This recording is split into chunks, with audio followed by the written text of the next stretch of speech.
দুপাশে মাথা নাড়ে তরু। মনে করার চেষ্টায় মাথা একটু চাপ পড়লো বুঝি ওর। আর এতেই ব্যথা শুরু হলো মাথা। ব্যথা তোর শব্দ করে মাথাটা চেপে ধরলো। এবারে কথা বললেন সেখানকার উপস্থিত ডাক্তার। ইংরেজিতে বললেন, পেশেন্টের বিশ্রাম প্রয়োজন মিস্টার রায়হান। এরপর নার্সকে ইশারা করতে একটি ইঞ্জেকশন পুশ করলেন তিনি তরুর শরীরে। মুহূর্তে নিস্তেজ হলো তরু। ঘুমের রাজ্যে পাড়ি জমালো ফের। তরু ঘুমিয়ে পড়তে কেবিনের বাইরে এলো সকলে। তুর্য ব্যস্তভাবে ডক্টরকে জিজ্ঞেস করে, তরুর কিছু মনে নেই ডক্টর? আপনার পেশেন্ট দীর্ঘদিন কোমাতে থাকার কারণে পুরনো স্মৃতি ভুলে গিয়েছে রায়হান। আমাদের মস্তিষ্ক খুবই সেন্সিটিভ। অনেকটা সময় ঘুমন্ত থাকায় কিছু স্মৃতি মস্তিষ্ক নিজে থেকে ইরেজ করে। তরুর কিছু মনে নেই ব্যাপারটা বুঝে প্রশান্তি অনুভব করে তুর্য। তার মানে নিজের জীবনের সমস্ত দুর্বিষহ দিন ভুলে গেছে তরু। এর চাইতে ভালো আর কিছু হতেই পারে। ডাক্তারকে বলল সেই কথা। তুর্যের কথার প্রেক্ষিতে সামান্য হাসলেন প্রবীণ ডাক্তার। তিনি রাশিয়ান নাগরিক। আমেরিকায় দীর্ঘদিন ডাক্তারি পেশায় এশিয়ানদের ভালোবাসার বহু নজরই তিনি স্বচক্ষে দেখেছেন। আর দেখেছেন বলেই তিনি হাসলেন। অপর প্রান্তে থাকা সুদর্শন এশিয়ান ছেলেটার তার পেশেন্টের জন্য দীর্ঘশ্বাস, সীমাহীন প্রতীক্ষা, সবকিছু সাক্ষী হয়েছেন ডক্টর স্যামুয়েল। চেয়ারে বসা অবস্থা একটু ঝুঁকে এলেন সামনের দিকে। এরপর বললেন, she can regain her memory any time Rayhan. It's difference. Then what to do doctor? I want my Toru back. Well well all I can say love her as much as you can Rayhan. That's what she needs now and I know you love her temperately. ডাক্তারের আশ্বাসে যেন প্রাণ ফিরে পেল তুর্য। বিড়বিড়িয়ে বলল, I will doctor, I will. Aparupa আজ হাসপাতাল থেকে ফিরতে বেশ রাত হলো। একটার পর একটা রোগী আসছে যাচ্ছে, একদণ্ড বিরাম ছিল না ওর। আজ আবার ফারহানাও বাসায় নেই। ওদের দুঃসম্পর্কের এক আত্মীয়ের বাসায় গিয়েছেন, ফিরতে দেরি হবে। বিয়ের কথা পাকাপাকি হবে। একলা অবশ্য যাননি, সঙ্গে ওনার প্রাণপ্রিয় স্বামী মিনহাজ সাহেবকেও বগল দাবা করে নিয়ে গেছে। শ্বশুর শাশুড়ি খুনসুটিতে সে ভীষণ মজা পায়। কপালে গুণে শ্বশুরবাড়ি পেয়েছে সে। সব থেকে বড় কথা, শ্বশুরের হাফ বিদেশি হাফ বাঙালি ছেলেটা। দিনকে দিন তার অত্যাচারের মাত্রা বেড়ে চলেছে। পুরো দিন হাসপাতালে দৌড়াদৌড়ি, আর রাত হলে শুরু হয় অরণ্যের তাণ্ডবলীলা। ভালোবাসাময় স্পর্শে ব্যাকুল হয় অপরূপা। মোটেও স্বীকার করতে চায় না রাতটুকুর জন্য সেও উদ্গ্রীব হয়ে থাকে। তবে আজ বান্দার কোনো খোঁজ নেই। ফোন দিলেও রিসিভ করলো না অরণ্য। শেষমেশ ব্যাগ রেখে চললো ফ্রেশ হতে। গোটা দিন হাসপাতালে কাটিয়ে বাসায় এলে একটা হট শাওয়ার না নিলে অপরূপার গা খিনখিন লাগে ভীষণ। ওয়াশরুমে গিয়ে সবাই কাপড় চেঞ্জ করে টাওয়াল জড়িয়েছে গায়ে। এমন সময় হুট করে লাইট বন্ধ হয়ে গেল। চমকে উঠছে অপরূপা। কোনো রকম হাঁচে বাইরে আসার জন্য নিজেকে অনুভব করলো শূন্য। ওকে সহই কাঙ্ক্ষিত পুরুষ ঢুকে গিয়েছে বাথরুমে আবারও। তন্মধ্যে ভারত চিৎকার শোনার আগে আগ্রাসী ভূমিকায় নেমে এলো অদরের স্পর্শ। তবে স্পর্শটি বড়ই আপন অপরূপা। নিজেই সানন্দে সাগ্রহে ব্যাকুল হলো। মাতাল করা প্রেমময়ী চুম্বনরত অপরূপাকে চেপে ধরল পাশের দেয়ালে। অদরের কার্যক্রম তখনও জারি রয়েছে। অধরের উপর অনেকটাই সময় নিয়ে নিজের কর্তৃত্ব জাহির করে একটু থামলো অরণ্য। অন্যদিকে অপরূপা লম্বা লম্বা শ্বাস ফেলছে।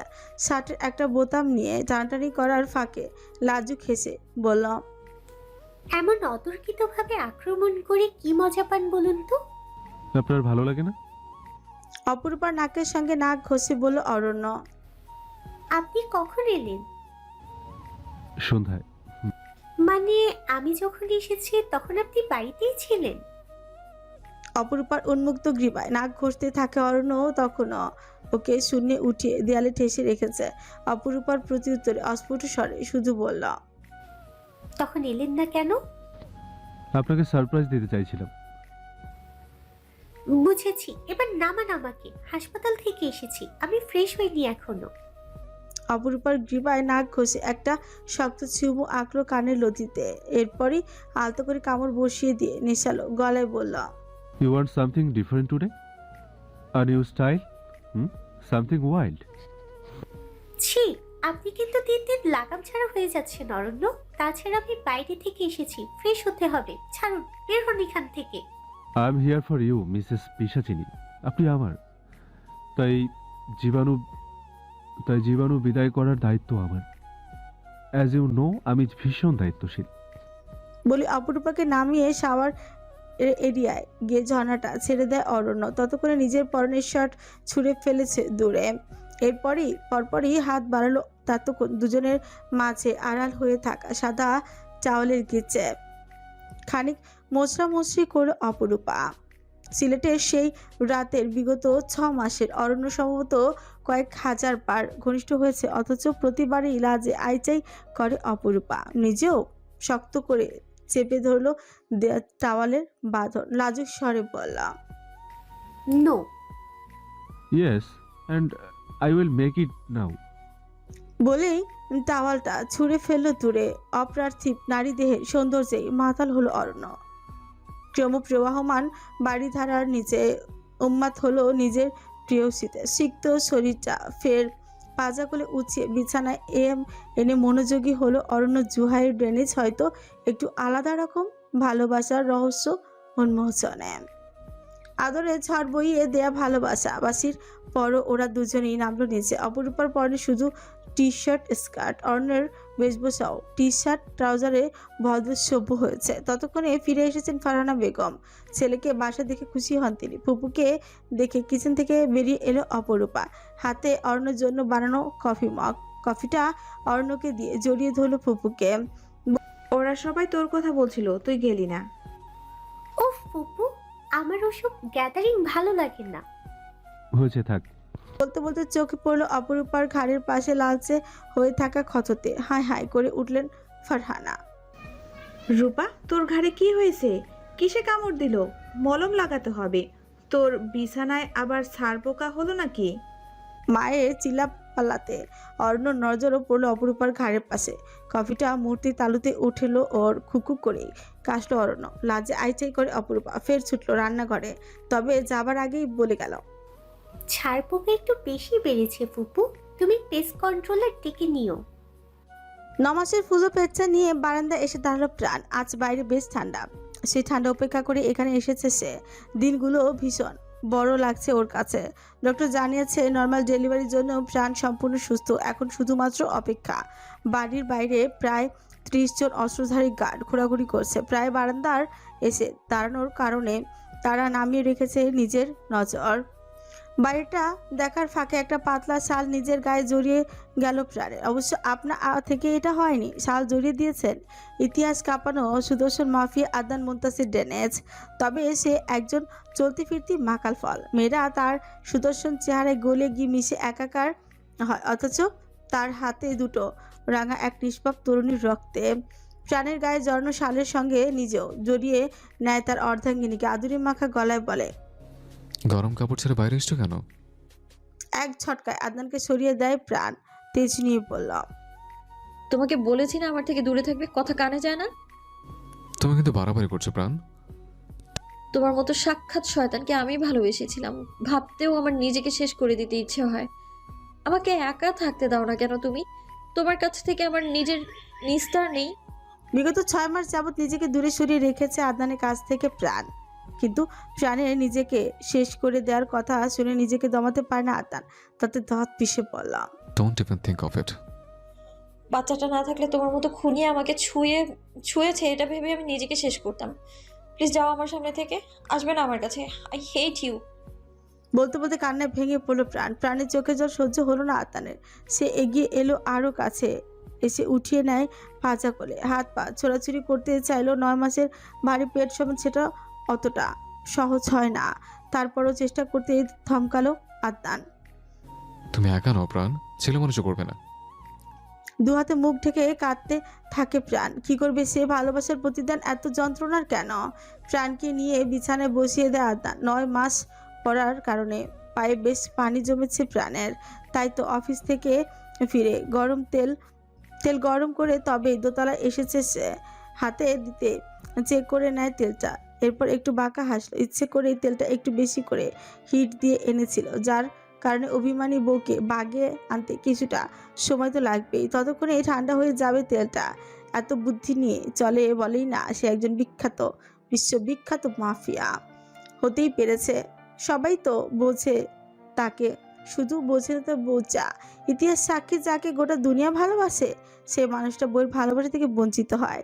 এমন কত শত উদাহরণ দেখালো আদনান। ছোট্ট তেলের বাটিতে এনে প্রাণের পায়ের কাছে বসলো আদনান। দুহাতে পানি এসে ফুলে থাকা পানি আস্তে আস্তে পানি তেল মালিশ করতে থাকে। পরনে তখনও অফিসের ফর্মাল নেভি ব্লু শার্ট, কালো প্যান্ট, সেই সঙ্গে কালো ব্লেজার।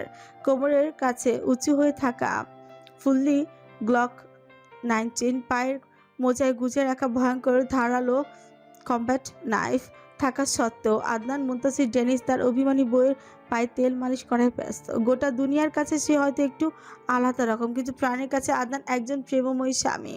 কিশোরী বয়সে মায়ের সঙ্গে প্রথমবারের মতো বাংলাদেশে বেড়াতে এসে কাদায় গড়াগড়ি খেতে থাকা একটা দুষ্টু বাচ্চা মেয়ের প্রেমে পড়েছিল সে। তারপর কত বছর পেরিয়েছে, তবে আদনান মুনতাসির ডেনিস নিজের ভালোবাসাকে সযত্নে আগ্রহ রেখেছে। পায়ে তেল মালিশ করার ফাঁকে আদর মাখা কঞ্চে আদনান বলল, প্রাণ, আমি জানি না তুর্য তোমাকে কি বলেছে, আমি জানতেও চাই না, কিন্তু তোরও মেয়েটাকে ওর বাবা বিক্রি করেছিল। মিথ্যে কথা, কোনো বাবা এটা করতে পারে না। ওকে মেনে নিলাম তরুকে ওর বাবা বিক্রি করেছিল, তাই বলে অতটুকু মেয়েকে তোমরা কিভাবে পারলে? কাল যদি তোমার মেয়ে হয় আদান, তুমি সইতে পারবে? তুমি নিজের ক্ষতি করছো প্রাণ। প্লিজ এখান থেকে যাও, তোমায় দেখলে আমার গা গুলিয়ে ওঠে। ওকে, যাচ্ছি। তবে শুনে রাখো, তরু এখন সুস্থ। তুমি কি চাও তরু মরে যাক? না, আমি শান্তি চাই। পাপের রাজত্বে কোনোদিন কেউ শান্তিতে থাকতে পারে না আদান। আমার শান্তি আমি ছিনিয়ে নিতে জানি, আর তুমি যদি নিজেকে কষ্ট দাও, তবে এবার আমি তুর্য তরু দুজনকে দুনিয়া থেকে সরিয়ে দিতে বাধ্য হব। You know, I can do it প্রাণ পাখি। তুমি এমনটা করবে না। Yes, I will. তুই আমার জান লতা পাতা, আজ বলছি তোকে ভালোবাসি, ভীষণ ভালোবাসি। ভালোবাসা বোঝার আগে থেকে আমি তোকে ভালোবাসি লতা পাতা। তুই সুস্থ শুধু হ, তোকে বিয়ে করে নিজের নামে লিখে নেব আমি। সব সময় খেয়াল রাখবো, দুনিয়ার কোনো কষ্ট তোকে স্পর্শ করতে পারবে না। আদরে তোতা পাখি ছানার ন্যায় খিলখিল করে হাসলো তরু। ফোনের ওপাশ থেকে তুর্য ব্যস্ত ড্রাইভিংয়ে। গন্তব্য আদনান মুনতাসির ডেনিসকে তার প্রাপ্য বুঝিয়ে দেয়া। নিজের লক্ষ্য অবিচল। তুর্য রায়হান কালো টি শার্টের ওপর কালো জ্যাকেট, প্যান্টটাও কালো। কানে এয়ারপোর্টের সাহায্যে দূর নিউ ইয়র্কে হাসপাতালে তরুর সঙ্গে কথা বলা ব্যস্ত সে আপাতত। আজ সকালেই ঢাকায় এসেছে তুর্য। অবশ্য ওর উপস্থিতি সম্পর্কে মিডিয়া কিংবা পরিচিত কেউ অবগত নয়। আন্ডারওয়ার্ল্ডের সঙ্গে যোগসূত্র হবার দরুন সম্পূর্ণ ভিন্ন পরিচয় পাসপোর্ট বানিয়ে নিয়েছে সে। বাংলাদেশে আসার আগে মাথার চুল ফেলে একেবারে ন্যাড়া হয়ে তবেই এসেছে। এটা অবশ্য তরুর জন্য করেছে। জ্ঞান ফেরার 2 দিন পর নিজের চুল না দেখে কান্নাকাটি জুড়ে দিয়েছিল তরু। শেষমেশ তুর্য নিজেও ন্যাড়া করে ফেলেছে ওর বড় সাধের চুলগুলো। তুর্যকে ন্যাড়া হতে দেখে তবেই কান্নাকাটি থেমেছে তরুর। তাছাড়া এদেশের মিডিয়া কিংবা পাবলিক ওর উপস্থিতি বুঝতে পারবে না। এটাও একটা বাড়তি সুবিধা ওর জন্য। ওপাশ থেকে এলো তরুর আদুরে আবতার। তুমি আমাকে এখানে ফেলে চলে গিয়েছো কেন তুর্য ভাই? মিটিমিটি হাসলো তুর্য। তরুর সঙ্গে তাল মিলিয়ে আদুরে গলায় বললাম, কেন মিস করছিস আমায়? একটুও না। কিন্তু আমি তোকে মিস করছি রে লতা পাতা। মিস করলে চলে এসো, আমাকেও নিয়ে যাও। এখানে পচা, জানো আজ কত বড় ইঞ্জেকশন দিয়েছে আমাকে, কতগুলো তেতো ওষুধ খেতে দিয়েছে। আর খাবার, উয়াক, ওসব আমি খাই না জীবনেও। ওসব তো সুস্থতার জন্য রে লতা পাতা, একটু সহ্য করে নিয়ে আমার জান। আর কটা দিনই তো। তুর্য ভাই, বল আমার জান, তুমি সত্যি আমাকে বিয়ে করবে? তোর কি মনে হয়? কিন্তু আম্মু মামুনি কেউই আসলো না কেন? ডক্টররাও কিছু বলে না। আমি কনসার্ট শেষ করে ফিরবো সবাইকে নিয়ে। এখন ঘুমিয়ে পড়, সুস্থ হতে হবে না তোকে। আমার মুভির শুটিং দেখবি না? পরবর্তী কনসার্টে তোকে নিয়ে আসবো। তুমি কি মুভি করবা? রোমান্টিক নায়ক নায়িকাকে চুমু খাবে, ওসব মুভি? প্রশান্তির আলোড়ন তৈরি হলো তুর্যর বক্ষপথে। ওর তরু আবার আগের মতো কথা বলছে। স্মিত হাসলো তুর্য, বলল, চুমু ছাড়া তো মুভি হয় না রে জান। তুমি না আমাকে বিয়ে করবে বলে, তাহলে অন্য কাউকে চুমু খাবে কেন? তুই কি চাস আমি তোকে চুমু খাই? লজ্জায় রাঙা হলো তরু। জ্ঞান ফেরার পর ওর জীর্ণ শরীরটা একটু ভালো হয়েছে। ভেঙে যাওয়া চোয়াল কিছুটা ভরাট হয়েছে। লাজুক স্বরে বললাম, তুমি কিন্তু অনেক পচা তুর্য ভাই। বলেই কলটা কেটে দেয় তরু। তরু কল কেটে দিল। তুর্য ঠোঁটের হাসিতে বিলীন হলো। ধীরে ধীরে প্রাণবন্ত হাসিটা এলো হিংস্রতায় ফিরে। তরুর অপরাধীর নেয়া ধীরগতির শ্বাসটাও বন্ধ করে দিয়েছে আজ। ধীর স্টিয়ারিংয়ে ধরা হাতটা সালফিউরিক অ্যাসিড পড়ার কারণে ঝলসে গেছে কয়েক জায়গায়। জ্বালা পোড়ার অনুভূত হয়েও হৃদয়ের প্রশান্তি ওসব জ্বালা পোড়ার কাছে নগণ্য। আদনান মুনতাসির তার ছোটবেলার বন্ধু সাব্বির ওর তরুকে এতটা কষ্ট দেয়া লোকটাকে লুকিয়ে রেখেছিল বাংলাদেশে, অথচ তুর্য গোটা দুনিয়া এফর ওফর করে ফেলেছে প্রতিশোধের খেলায়। তুর্যকে সবচেয়ে বেশি হেল্প করেছে অর্ণ জুহাইয়ের। অর্ণর কথা স্মরণ হতে বাঁকা হাসল তুর্য। আজ ডেনিজ উত্তরসূরির রক্তকে পৃথিবী থেকে উৎখাত করবে তুর্য। অরণ্যকে ওর প্রয়োজন ছিল, আজ সেই প্রয়োজনে শেষ হবে। সুতরাং অরণ্যকেও ওর সৎ ভাইয়ের সঙ্গে সৎকার করে একটু উপকারী করবে না হয়। চিন্তাটা মাথায় আসতে একটু হাসলো সে। ময়মনসিংহের প্রত্যন্ত এক গ্রামে বেশ সাব্বিরকে রাখা হয়েছিল। সেখানে আজ সকালে পৌঁছেছে তুর্য। তবে মিডিয়া জগতের কাজ করার সুবিধার্থে মেকআপ দিয়ে নিজের চেহারা তরুর মতোই করে তবেই সাব্বিরের সামনে উপস্থিত হয়েছিল সে। কয়েকদিন আগে সেন্স ফিরেছিল সাব্বিরের। সেই তরুকে দেখে ভীষণভাবে চমকে গিয়ে উঠেছিল। এই চমকানোটুকু দেখার জন্যই তো তুর্যের এত আয়োজন। অতর কিছু আঘাত হানার কারণে প্রতিহত করার সময় পায়নি সেখানকার গার্ড। ছড়িয়ে ছিটিয়ে থাকা গার্ড ডাক্তারদের লাশ মারিয়ে মেয়েদের মতো চিকন গলায় সাব্বিরের উদ্দেশ্যে তুর্য বললাম, জম দেখে ভয় পাচ্ছিস? তুই না কাউকে ভয় পাস না? তবে আজ কি হলো? জান ফিরল, বাকশক্তি হারিয়েছে সাব্বির। শুধুমাত্র চোখে ফুটে ওঠা তীব্র ভয় ছাড়া আর কিছুই সুযোগ সে পায়নি। কুই একটু আওয়াজও করার আগে হাতের ছুরিটা গলার ঠিক অ্যাডমাস অ্যাপেলে মাঝ বরাবর গেঁথে দেয় তুর্য। তরপাতে থাকে সাব্বির। ওকে এরপর টেনে হাসপাতালে বেড থেকে নিচে ফেলে দেয় তুর্য। কিছুক্ষণ হাঁটুতে মুখ গুজে বসে রইল। ফোপানোর আওয়াজ ভেসে আসছে থেমে থেমে। লম্বা চুল এলোমেলো হয়ে অমসৃণ নোংরা মেঝেতে গড়াগড়ি খাচ্ছে, যেন সাব্বিরকে বোঝাতে চাইছে আসলেই তরু। এরপর নিজের মাথায় লাগানো আলগা চুল মেকআপ উঠিয়ে শুরু করলো নিদারুণ এক হিংস্র। কিছু সময় পর দেখা গেল ওর ঠিক সামনে পড়ে আছে সাব্বির নিথর দেহ। রক্তাক্ত শরীরকে করা হয়েছে কয়েক টুকরো। পরিতাপ বা অনুশোচনা লেশ মাত্র নেই তার মাঝে, বরং ছটপট উঠে দাঁড়ালো সে। আলো আধারি খেলা করা কামরার এক কোণ থেকে নিয়ে এলো সাদা গ্যালন। বোঝা যাচ্ছে কোনো একটা তরলেতাপূর্ণ অস্ফুট স্বরে বিড়বিড়িয়ে গ্যালনের মুখ খুলে ঢেলে দিল দেহটার উপর। রক্তের শত্রুর বিনাশ অবলোকন করতে থাকে রকস্টার তুর্য রায়হান চৌধুরী। বিড়বিড়িয়ে পড়ল, আদনান মুনতাসির ডেনিজ, আজ তোর দিন শেষ। তুই বা তোর রক্ত সম্পর্কিত কেউ আজকের পর পৃথিবীতে বাতাসে শ্বাস নেবে না। আমি নিতে দেব না। আমি আসছি, শুধু সময়ের অপেক্ষা। নিকোষ কালো অন্ধকার রাতে আদনান চোখ মেলে নিজেকে আবিষ্কার করে গহীন জঙ্গলে। চারপাশে কাটা ঝোপ, অসংখ্য কাটা ফুটে আছে ওর গায়ে। কপালের কোণায় তীব্র বেদনা, অত্যাধিক ব্যথার সূত্র ধরে মস্তিষ্ক জুড়ে চিনচিনে ব্যথা অনুভব হচ্ছে। কাটা ঝোপ ঠেলে বাইরে বের হবার চেষ্টা করতেই বুঝলো হাতের কবজিতে গুরুতর আঘাত পেয়েছে সে। মুখটা উঁচিয়ে চাইলো ওকে ধাক্কা দিয়ে ফেলে দেয়া খাদের অগ্রভাগে। পর মুহূর্তেই অনুভব করলো সে বেঁচে আছে, আর বেঁচে থাকার তীব্র স্পৃহা নিয়ে ফের ওঠার চেষ্টায় ব্যর্থ হলো আদনান। ডান পাটা কোনোভাবে নড়াচড়া করতে পারছে না সে। নিঃসঙ্গ প্রান্তরে শরীরে অগণিত আঘাত নিয়ে আপন মানুষের নির্মম মৃত্যুতে ভেঙে পড়া এক যুবক, অথচ যে ভীষণ আশায় দিন গোড়ায় ব্যস্ত ছিল। দূর বাংলাদেশে এক কিশোরী নিজের করে পাওয়ার ব্যথায় কাতর আদনান জ্ঞান হারানোর আগে বিড়বিড়িয়ে বলল, আমায় ক্ষমা করে দিও প্রাণ। তবে নিয়তির সিদ্ধান্ত হয়তো একটু আলাদা রকম। তুরস্কের সেবার সময়ের আগেই শুরু হলো তুষারপাত। ঠান্ডা শরীরে জখম, সবকিছু উপেক্ষা করে চোখ মেলে চাইলো আদনান এবং বিস্ময়ে চূড়ান্ত পৌঁছে নিজেকে আবিষ্কার করলো জিরো এক কুঠিরে। ঘরের এক কোণে আগুন জ্বলছে, সারা শরীরে ব্যান্ডেজ। একটু নড়ে চড়ে উঠতে বুঝতে পারলো পা থেকে শুরু করে হাত অবধি শক্তভাবে পেঁচানো। কপালের কাছটায় গভীর ক্ষততে কোনো ভেষজ ওষুধ লেপটে আছে। বিশাল উঁচু খাদের কিনারা থেকে ছুঁড়ে ফেলা পরও সে বেঁচে উপলব্ধি করতে প্রশান্তিতে ভরে আসে আদনানের বক্ষপট। তবে কি নিয়তি ওর জন্য ভিন্ন কিছু লিখে রেখেছে? আপন ভাবনা বুধ আদনানের নজর এলো ঘরের মধ্যে। গরম পানির পাত্র নিয়ে প্রবেশ করলো সরোয়ার হোসেন। আদনানকে চোখ খুলতে দেখে ছুটে এলেন তিনি, কাপা গলায় ডাকলেন, ছোট্ট বাবা, শুনেছেন? আপনি চোখ খুলেছেন? চাচা, ম্যাডাম আমারে আপনার পেছনে যাইতে কইছিল বাবা, আমি দেখছিলাম আর আপনাকে। বলতে বলতে শিউরে উঠলেন সরোয়ার, চোখ মুছে শক্ত গলায় ফের বললেন, আপনারে সুস্থ হতে হইব ছোট্ট বাবা, ম্যাডাম আমারে সব কইছে, সব।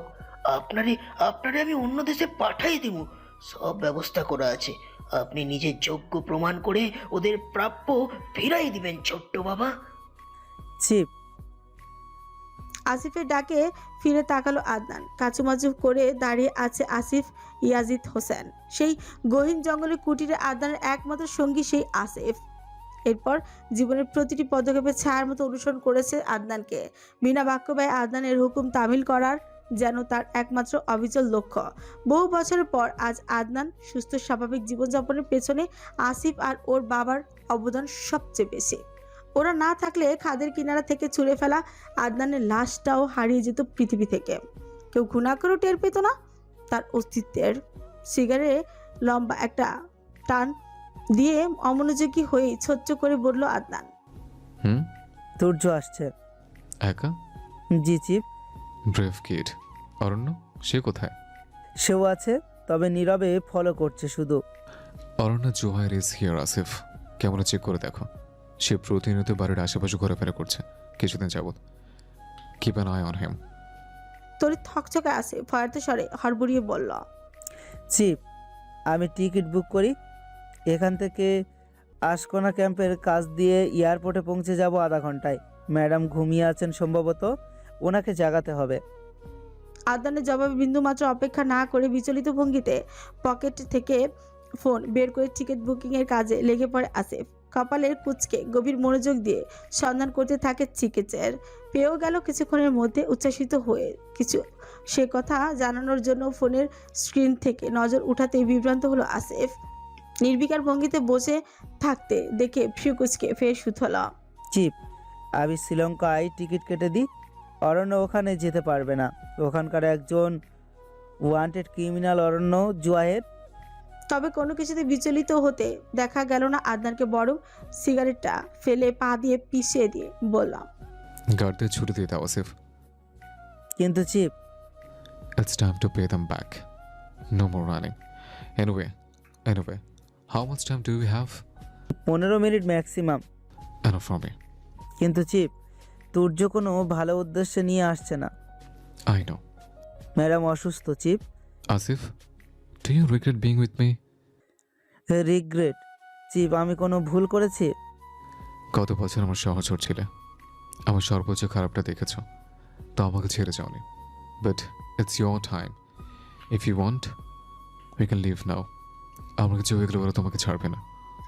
আদনানের কথা একটু লজ্জা পেল বোধহয় আসিফ। সেও এগিয়ে এলো, দাঁড়ালো একদম আদনানের পাশ ঘেঁষে, যা কখনো সে করে না। বলল, আমার বাবা বিদেশে চাকরি করতেন।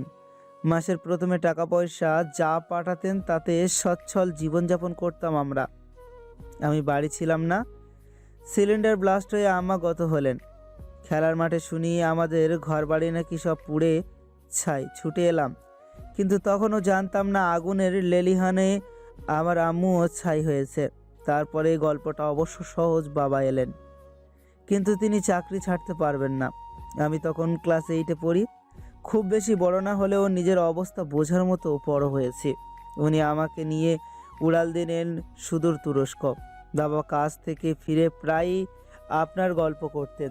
ছোট বাবা যে তার কলিজার অংশ বুঝতে আমার সময় লাগেনি। আপনার সম্পর্কে অগ্রাহ্য জন্মালো, দেখলাম স্পৃহা জাগলো। তারপর একদিন সেই ক্ষণ এলো। হুট করেই ঘুমন্ত আমাকে রাতে আমাকে ডেকে নিয়ে তুললেন বাবা। ওনার দু চোখে জল। বাবা রাতে বাসায় থাকতেন না, তবে সেই দিন এলেন, কিন্তু একা আসেননি। রক্তে ভেজা একজনকে সঙ্গে এনেছেন। তার নাকি ভীষণ বিপদ।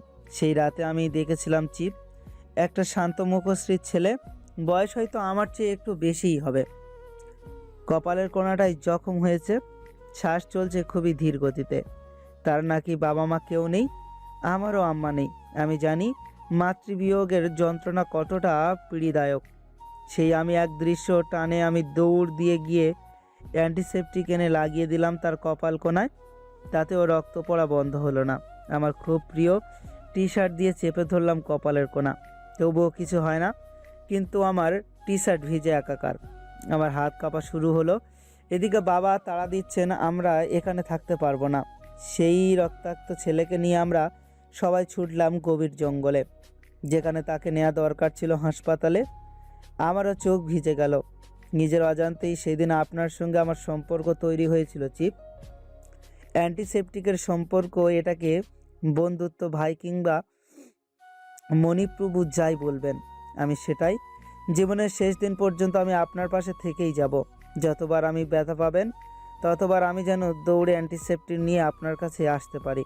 আমি প্রতিদিনই সেই দোয়া করি। নিজের জন্য কিচ্ছু চাই না আমি। আসিফের কথা মনোযোগ দিয়ে শুনল আদনান। বলল, টিকিট কেটেছো? জি চিপ। টেক প্রাণ অ্যান্ড লিভ। কিন্তু ম্যাডাম রাজি হবেন? প্রাণকে কিছু জানাবেন আসিফ, it's an order for you. হতবাক নির্বাক হয়ে এই প্রথমবারের মতো কড়া গলায় আদনানের কথার বিরোধিতা করলো আসিফ। বলল, সূর্য আপনাকে খুন করতে আসছে চিপ, আর আপনি এখানে বসে হেয়ালি করছেন। আমি সবটা শেষ করতে চাইছি, নাও লিভ। কিন্তু এবারে আদনান ছুড়ল ওর ভারী কণ্ঠস্বর। লিভ। সেই কণ্ঠে সচরাচর আসিফের হাঁটু কাঁপে, গলা শুকিয়ে আসে, শুকনো ঢোক গিলে বারবার। আজ তবে আসিফ বিন্দুমাত্র বিচলিত হলো না। সেও সমান তেজ নিয়ে বলল, আপনাকে আমি ছেড়ে যাব না চিপ। বলেই চলে যেতে উদ্যত হয় আসিফ। তার আগে শুনলো আদনানের শীতল কণ্ঠস্বর। আমার পরিবারের দায়িত্ব তোমাকে দিলাম আসিফ, ওদের খেয়াল রাখো। Leave from here right now. পৌষ মাস। ঢাকার পূর্বাঞ্চলে আজ ঠান্ডার পড়েছে বেশ ঝাঁকিয়ে। কুয়াশার আড়ালে ঢাকা গোটা শহর, জনমানুষের কোনো চিহ্ন মাসও নেই। উষ্ণতার খোঁজে গা ঢাকা দিয়েছে পথের বেয়ারিশ কুকুরগুলো। থেকে থেকে ডেকে উঠছে বিষণ্ণ চিৎকাতুরে শিয়ালের দল। রাতচরা পাখিরাও আজ বের হয়নি রাতের দাপটে। কুয়াশা জড়ানো শীতের রাতে আদনান মুনতাসির ডেনিজের বিলাসবহুল ট্রিপ্লেক্স বাড়িটার সামনে দাঁড়ানো কালো মার্সিডিজের কাজ ভেদ করে একজোড়া অভিমানী দৃষ্টি তার দিকে চেয়ে আছে নিমিমেষ। অথচ সেই অভিমানীর অভিযোগপূর্ণ ছলছলে চোখ জোড়া সম্পূর্ণভাবে অদেখা করে দুহাতে পকেটে গুজে শটান দাঁড়ানো আদনান মুনতাসির ড্যানেজ, একজন আর্কিটেক্ট। অথচ নিয়তির সিদ্ধান্তে তার যোগসূত্র গড়ে উঠেছে আন্ডারওয়ার্ল্ডের সঙ্গে। সেই যোগসূত্রের জন্য কোনো সম্পর্কে জড়াতে চায়নি আদনান। অথচ বক্ষপিঞ্জরে থাকা বেঈমান যন্ত্রটার আশকারায় করেই বসেছে ভালোবাসার মতো অপরাধ। হ্যাঁ, ভালোবাসাটা অপরাধ বই কি। তার মতো সব কুল হারানো পদে পদে ওত পেতে থাকা প্রাণঘাতী ঘাতক শত্রুদের সঙ্গে লড়াই করে বেঁচে থাকা মানবের জন্য ভালোবাসাটা দণ্ডনীয় অপরাধ। তাই তো অনাগত সন্তানের খেয়াল রাখার জন্য তার ভালোবাসার মানুষটাকে একটা সুস্থ স্বস্তির জীবন দেওয়ার লক্ষ্যে শেষবারের মতো লড়বে আদনান মুনতাসির ডেনিজ। শরীরের অবশিষ্ট শেষ রক্তবিন্দু এবং বহু বছর যাবৎ শানিত মস্তিষ্কের সাহায্যে শত্রুদের ঘায়ল করতে প্রস্তুত সে। শটান দাঁড়ানো আদনানকে আপাত দৃষ্টিতে স্বাভাবিক মনে হলেও প্রাণ জানে কোনো অশনি সংকেত পেয়েছে আদনান, নয়তো শীতের রাতে ওকে একা কখনোই ছাড়তো না আদনান। ভারী শরীরটাও বাধা না হলে এতক্ষণে ছুটে এসে ঝাঁপিয়ে পড়তো ওর প্রশস্ত বক্ষে। জানিয়ে দিত যে কোনো পরিস্থিতি স্বামীর পাশে থাকাটা স্ত্রী হিসেবে ওর একমাত্র কর্তব্য, এবং কর্তব্য পালনে পিছপা হবে না তার প্রাণ পাখি। বাঁচতে হলে একসঙ্গে বাঁচবে, নয়তো বেঁচে থেকে প্রতিনিয়ত গুমড়ে মরাটা প্রাণ সইতে পারবে না। কিন্তু শরীরে যে কুলোয় না, নিজের মাঝে ধারণ করে নিষ্পাপ প্রাণের খেয়াল রাখতেই হবে। ছলছল নয়নে নজরে চেয়ে থেকে অভিমানী গলায় কাজটা নামিয়ে দিয়ে প্রাণ বলল, তুমি আমাকে পাঠিয়ে দিচ্ছ কেন? একা কি করব বাড়িতে? কেউ আসবে? তোমাকে রেখে আমি কোথাও যাব না আদনান। স্ত্রীর অভিমানী আঁখি জল বক্ষপিঞ্জরে আঘাত হানলেও নির্বিকার রইল আদনান। আদেশের সুরে বলল, I'll join you very soon. তুমি এয়ারপোর্টে আমার জন্য অপেক্ষা করবে। কিন্তু কিছুটা এগিয়ে এসে প্রাণের কপালে অধরে স্পর্শ এঁকে দেয় আদনান। বলল, আমি আসবোই প্রাণ, কারণ তুমি ছাড়া আমার পৃথিবীটা শূন্য। পৃথিবী ছেড়ে মানুষ যেমন বাঁচতে পারে না, তোমাকে ছেড়ে আমিও তেমনই অচল। তোমাকে হারালে বেঁচে থাকার পথটাই হারিয়ে ফেলবো আমি। আমার পৃথিবীর সব আলো অন্ধকার যে তোমার মাঝেই বাস করে। তবে আমাকে দূরে সরিয়ে দিচ্ছ কেন? প্রাণের কথার প্রত্যুত্তরে কিছু না বলে খানিকটা নিচু হয়ে আসিফকে উদ্দেশ্য করে শীতল গলায় বলল, Why you are still here, Asif? Leave right now.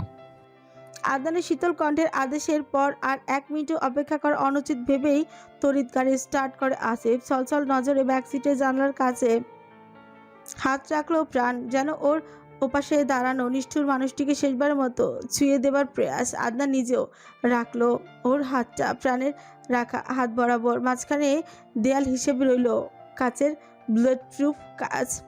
গাড়ির বেরিয়ে যেতেই শাসা করে কয়েকটি ছাদখোলা জিপ বেরিয়ে গেল, যার মধ্যে অবস্থান করছে আদনানের বিশ্বস্ত সহচরী। শরত দরজার মুখোমুখি রাখা একটি সিঙ্গেল সোফায় এসে বসলো আদনান মুনতাসির। তার পূর্বাচলের বাড়িটির সিকিউরিটি সিস্টেম পুরোটাই শাটডাউন করে রেখেছে সে।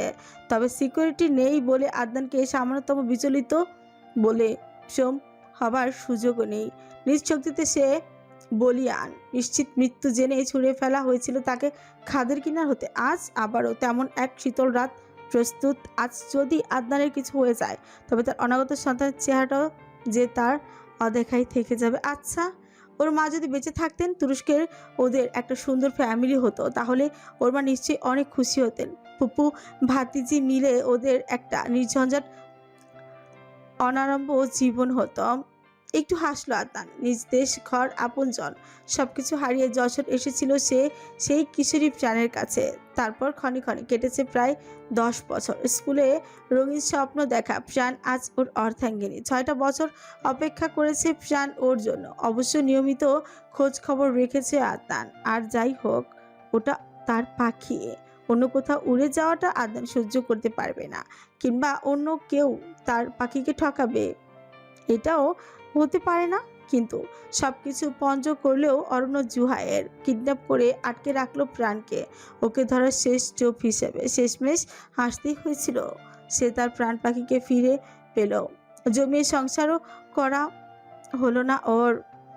বারবার বাধা বিপত্তি আসতেই থাকে। আজ সমস্ত বাধা বিপত্তি উপড়ে ফেলবে আদনান, একদম গোড়া থেকে।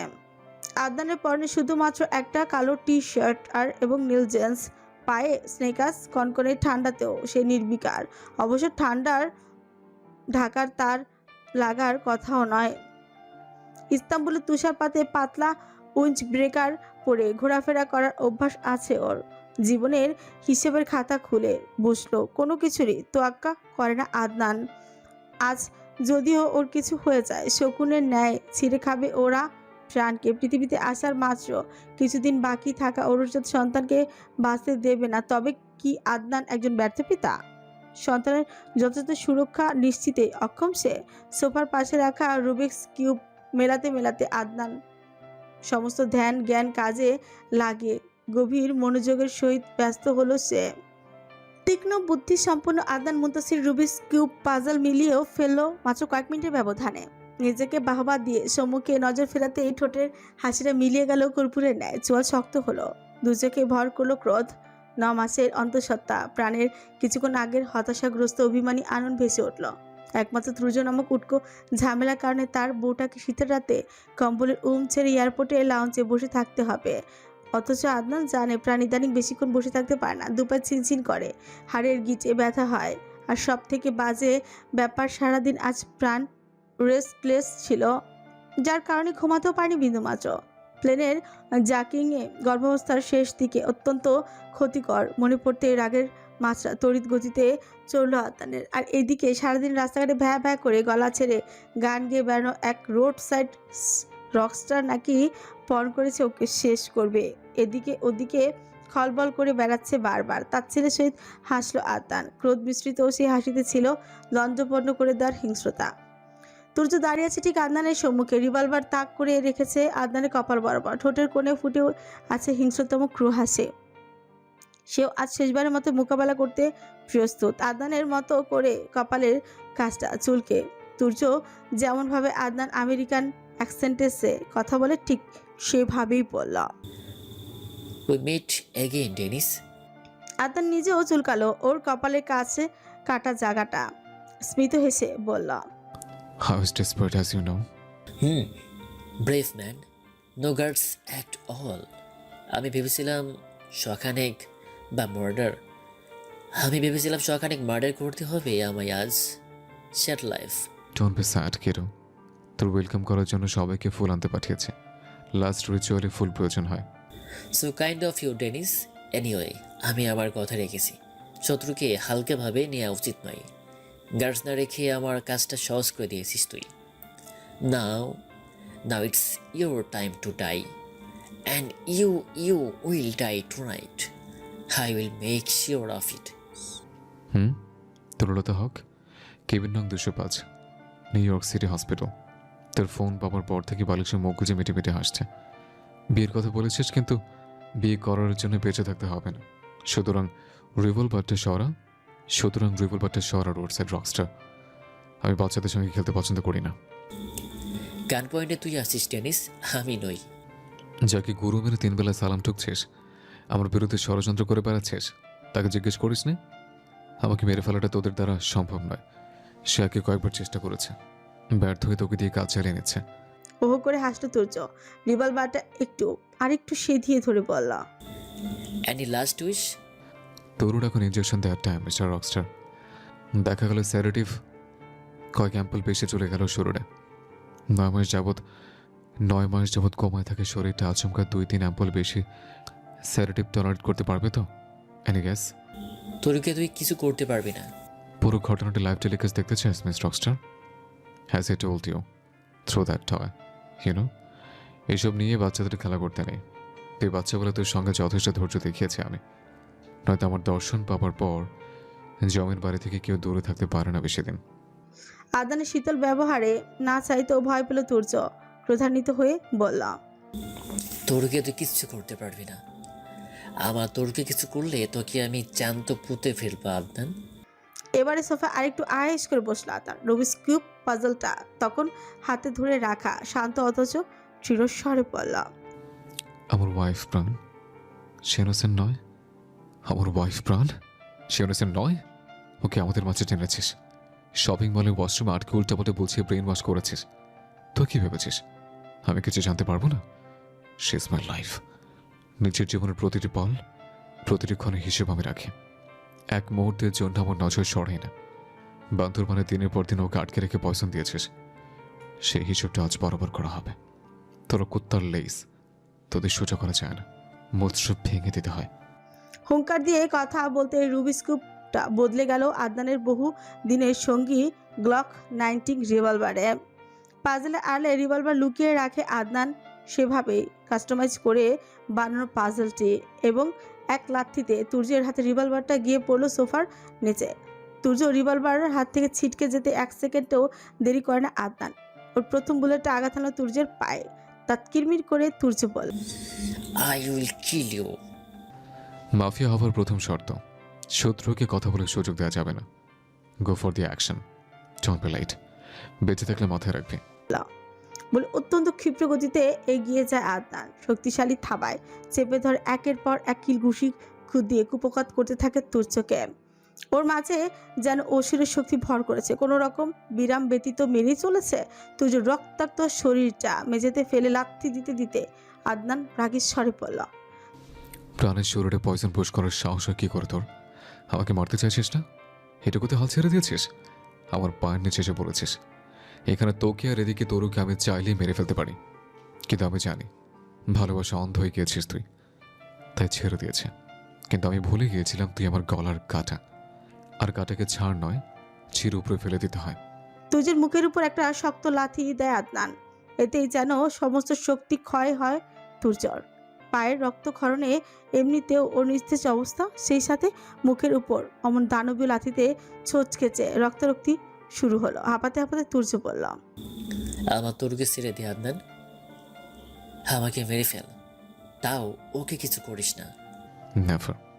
তোর নিতান্তই বাচ্চা মেয়ে, ওর দিকে চোখ তুলে বলে পায়ের মোজার মধ্যে গুজিয়ে রাখা তীক্ষ্ণ ছুরিটা গেঁথে দেয় আদনান হাঁটুর কিছুর উপরে। আরেকটা লাথিতে ফেলে দেয় নিচে। ছুরিটা বের করে ঠিক বুকের বাঁ পাশে চালাতে উদ্যত হয় তুর্যর। ব্যথায় নীল হয়ে যায় আদনানের ফর্সা চেহারাটা। ঠোঁটের রক্ত মুছে তুর্য বলল, আমার তোর দিকে চোখ দুটি, আবার তোর দিকে চোখ উঠিয়ে তাকালে সেই চোখ আমি উপড়ে ফেলতে সেটা প্রস্তুত আদনান মুদাসির ডেনিস। তবে এত সহজে হার মানতে আদনানও প্রস্তুত নয়। কিছু সময়ের জন্য ব্যথায় কাতর হয়েও একটু দমে গেলেও নতুন উদ্যমে উঠে দাঁড়ালো ঠিক যখনই তুর্য ওর বুকে ছুরিটা চালাবে তখন। বুলেট গেঁথে থাকা তুর্যের পায়ের নিচে সর্বশক্তি দিয়ে লাথি বসে আদনান। ছুরিটা নিয়ে তুর্যকে লক্ষ্য করে তেরে যাবার আগে চোখে পড়ে সদর দরজায় হুঙ্কার দিয়ে বললাম। অরণ্য, অরণ্য দাঁড়িয়ে আছে এবং রিভলভার তাক করে রেখেছে প্রাণের দিকে। ছোটের কোনো ফিচাল হাসি, সেই হাসি নিয়েই ব্যঙ্গাত্মক স্বরে বলল। হ্যাঁ লিটল ব্রাদার, বাবা হতে চলেছো নাকি? Not bad. আদনান, ফুপিয়ে উঠল প্রাণ। প্রাণকে ছেড়ে দেওয়ার না জোহাইর, তাতে আমার যেতে খারাপ আর কেউ হবে না। ইস, প্রেমিক পুরুষ। তুই এয়ারপোর্টে পাঠিয়ে দিয়েছিলি অন্বেষাকে? ওটাই তো চাইছিলাম আমি। তোর সাগরেটটা আছে না, কি যেন নাম? হ্যাঁ, আসিফ। ওটাকে জমের বাড়ি পৌঁছে দিয়েছি, ঠিক যেভাবে সৌরভকে পাঠিয়েছিলি সেভাবে। ধোকা দিয়ে আনার ভাইয়ের মতো বন্ধুকে তুই মেরেছিস। আর তুই এই রোড সাইড রোমিওকে সাহায্য করে ঠিক করিস নে। শত্রুর শত্রু বন্ধু হয় লিটল ব্রাদার। তোমাকে সবকিছু শিখিয়ে পড়িয়ে দিতে হবে আমার। অরণ্যকে দেখে এতক্ষণে নিচে অর্ধ চেতনা অবস্থায় পড়ে থাকা তুর্যের ভোল পাল্টে গেল চোখেতে। সে উঠে দাঁড়িয়ে ঠোঁটের কোণে হাত হতে গড়িয়ে পড়া রক্ত মুছলো শার্টের কোণায়। খুঁড়িয়ে খুঁড়িয়ে অরণ্যর হাত থেকে রিভলভার নিয়ে তাক করলো প্রাণের কপালে। ঘাড়টা চুলকে বলল। আমার তরুর দিকে চোখ দুটিয়ে আবার তরু দিকে চোখ উঠিয়ে তাকালে সেই চোখ আমি ওপরে ফেলতে সদা প্রস্তুত। হাদনান মুনতাসির টেনিস। কি যেন বললি একটু আগে? মাফি হবার প্রথম শর্ত, শত্রুকে কথা বলার সুযোগ দেওয়া যাবে না। Go for the action and be late, don't be late. কি তাই তো? দেখ তোর অ্যাকশন ঠিক আছে কিনা। Yes I won't be late. Madam বললে একা মরবে না, বাচ্চা সহ ওপরে পৌঁছে যাবেন। পরিস্থিতি ভয়াবহ উপলব্ধি করে ভয় কুকড়ে জোরে জোরে শ্বাস নিতে থাকে প্রাণ। সে হতবাক। আদনানের রক্তাক্ত শরীরটা দেখে শব্দ করে কেঁদে ফেলল। আকুতি ভরা টলটলে চোখে অরণ্যকে উদ্দেশ্য করে বলল। স্যার আপনি এমনটা করতে পারেন না। আমার বাচ্চা, ওর তো কোনো দোষ নেই। একবারের জন্য প্রাণের দিকে তাকালো না অরণ্য। এতক্ষণ প্রতিশোধ নেশার মতো থাকলো ভেতরে ভেতরে বেশ বিচলিত অরণ্য, কারণ প্রাণকে কিডন্যাপ করার সময় খেয়াল করেনি ওর অবস্থা। গাড়িতে অন্ধকার ছিল পুরোটা। গাড়ি থেকে টেনে নামানোর পর দেখেছে প্রাণ কিংবা ওর অনাগত সন্তানের কোনো দোষ নেই, অথচ তুর্য তাদের সকলকে শেষ করার ছক একেই এসেছে আজ। ওর মনের কোণে অন্বেষা রয়ে গিয়েছে কোথাও একটা। আজই বুঝতে পারলো অরণ্য, কিন্তু পরপরই ভাসলো অপরূপার হাস্যজ্জ্বল আননখানা। নির্বাক হয়ে চেয়েই থাকলো সে। অর্ণর ধ্যান ভাঙলো আদনানের হুঙ্কারে। রোষপূর্ণ গলায় গম গম করে উঠল ওর কণ্ঠস্বর। তুর্য, দেখ তোর শত্রুতা আমার সঙ্গে। প্রাণ অসুস্থ, শি ইজ এক্সপেক্টিং, ওকে যেতে দে। তোর মতো কুলাঙ্গার পরবর্তী জেনারেশনও কুলাঙ্গার হবে। তোদের বাঁচিয়ে রাখার মানে পৃথিবীতে আরও তরুরতা তোদেরকে বাঁচিয়ে রাখার মানে পৃথিবীতে আরও তরুলতা অত্যাচারিত হবে। আমার তরু বেঁচে ফিরেছে, অন্য তরুরা নাও বাঁচতে পারে। তবে এত জলদি তোরা মরে গেলে আমি মজা পাবো না।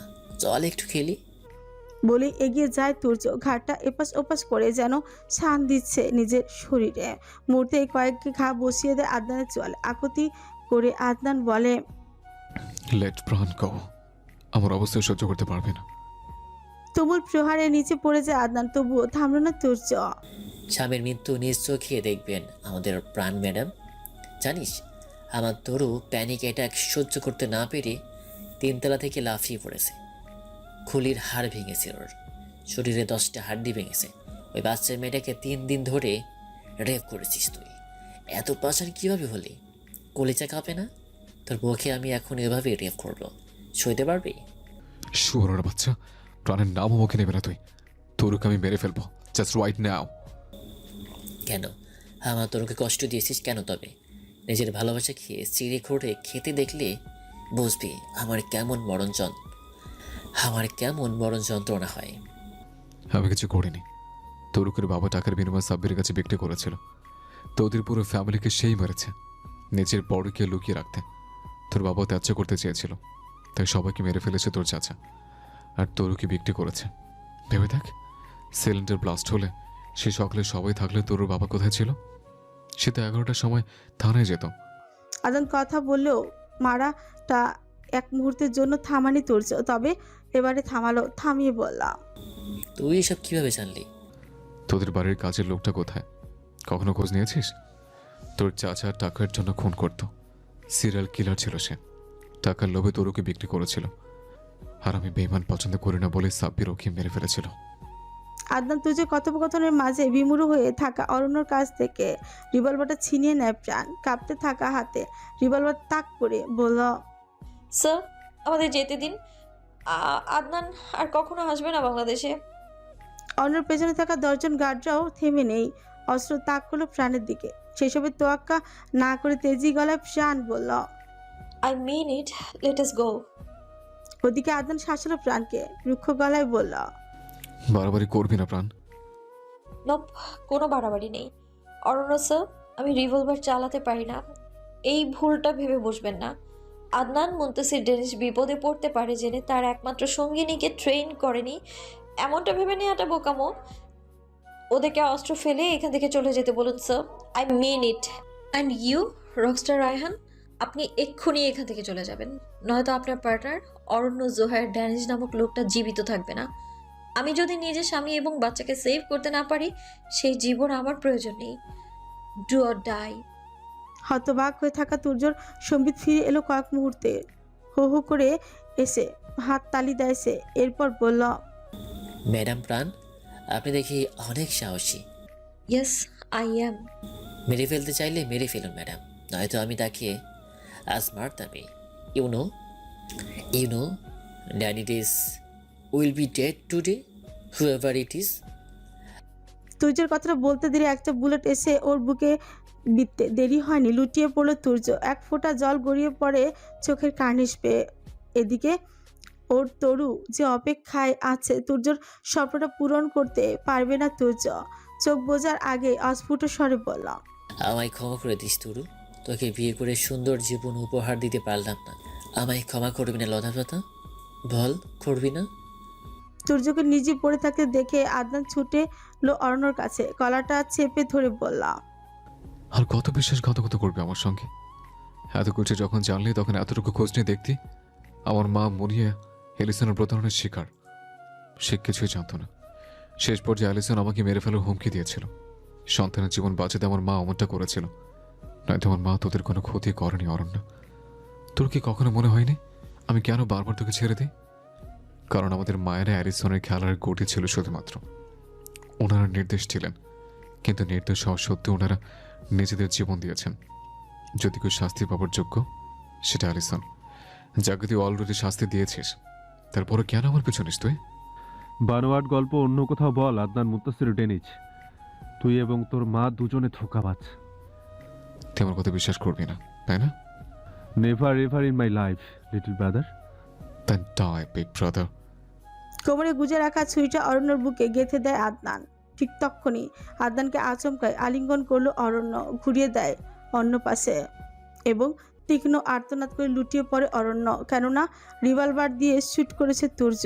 বুকে গাঁথা ধারালো ছুরি এবং শক্তিশালী বুলেটের ধাক্কায় জ্ঞান হারলো অরণ্য। অন্যদিকে তুর্যের বুকে বুলেট বিঁধে যাবার কোনো লক্ষ্য নেই। বুকে হাত বুলাতেই হাতে বাঁধলো বুলেট প্রুফ ভেস্ট। মিষ্টি রকম হেসে তুর্য বলল, one down, time for the literal one, right? এবং তক্ষুনি গর্জন ওঠে প্রাণের হাতে রিভলভারটা। কিন্তু গতিসম্পন্ন বুলেটের তীব্র ধাক্কা সহ্য করতে না পেরে লুটিয়ে পড়ল প্রাণ। জ্ঞান হারাবার আগে বিড়বিড়ালো প্রাণ। আমার বাচ্চা। প্রাণের অচেতন শরীরটা বুকের মাঝে নিতে অনুভব করলো আদনান পিচ্ছিল জাতীয় পানিতে ভেসে যাচ্ছে মেঝে, অর্থাৎ ওয়াটার ব্রেক করেছে প্রাণের। অস্ফুট স্বরে বলল, প্রাণ, আমি হিয়ার, চোখ খোলো। আর্মি স্টেডিয়াম থাকা লাখো জনতা ভিড় করেছে সেখানে। এক নজর দেখতে চায় তাদের প্রাণপ্রিয় নায়ক এবং গায়ককে। বিগত কয়েক মাস যাবৎ তার কোনো হদিস ছিল না, তবে সে ফিরে এসেছে এবার। বাংলার তরুণ রকস্টার গায়ক থাকলেও কেউ তাকে ভুলে যায়নি। ভক্তকুল অনুরাগীদের হৃদয়শীষ সর্বদা প্রফুল্ল চিত্তে বিরাজমান। মুগ্ধতা জড়ানো সেই সুদর্শন পুরুষের এক ঝলক দেখার জন্য উৎসুক উপস্থিত সকলে। বিশাল স্ক্রিনে ভেসে উঠল সেই সুদর্শন যুবকের অবয়ব। হইচই শুরু হলো গোটা স্টেডিয়ামে, কারণ ইতিমধ্যেই মঞ্চে এসে উপস্থিত হয়েছে বহুল আকাঙ্ক্ষিত সেই যুবক। বেশ কয়েক শেডের ব্লঞ্চ হাইলাইটার করা, ঘাড় ছেড়ে নেমে আসা ঝাঁকড়া চুল, পেছনে ছোট্ট একটা ছুটিতে বাঁধা, পরনে সাদা টি শার্টের উপর সাদা কালো মিশেলে বড় বড় চেক শার্ট, হাতে কয়েক ধরনের ব্রেসলেট, গলায় গিটারের লকেট সেই আগের মতো এলোমেলো ঝুলছে। কাঁধে তার ভীষণ প্রিয় গিটার। ফর্সা সুদর্শন আনন্দ দেখে বোঝার উপায় নেই তার বাম হাতটা স্লিং ব্যাগে ঝুলিয়ে রাখা। অতর্কিত আঘাত হানা বুলেটের আঘাতে চূর্ণ বিচূর্ণ হয়েছে তার হাতের লিগামেন্ট। তন্মধ্যেই সব কিছু ছাপিয়ে সে নিজস্ব মুগ্ধতায় হাজির হয়েছে জনসম্মুখে। হাস্যজ্জ্বল কণ্ঠে মাইক্রোফোন নিয়ে সে বলল। Did you miss me? ওপাশ থেকে ভেসে এলো শত শত আওয়াজ। So here I come again, guys. Give a hand. Give a hand for your hand only your rockstar Turjo Raihan Chowdhury. কেমন আছেন সবাই? গুড। আজ আপনাদের দোয়াই ভালোবাসি আমি ফিরে এসেছি। সমস্ত খারাপদের পেছনে ফেলে তুর্য রায়হান আপনাদের মাঝে ফিরে এসেছে। Are you ready to rock and roll with me? মিউজিকে ভেসে হারাতে রাজি আছেন? বেশ উচ্চারিত হলো একসঙ্গে। দেন লেটস গো ফর ইট।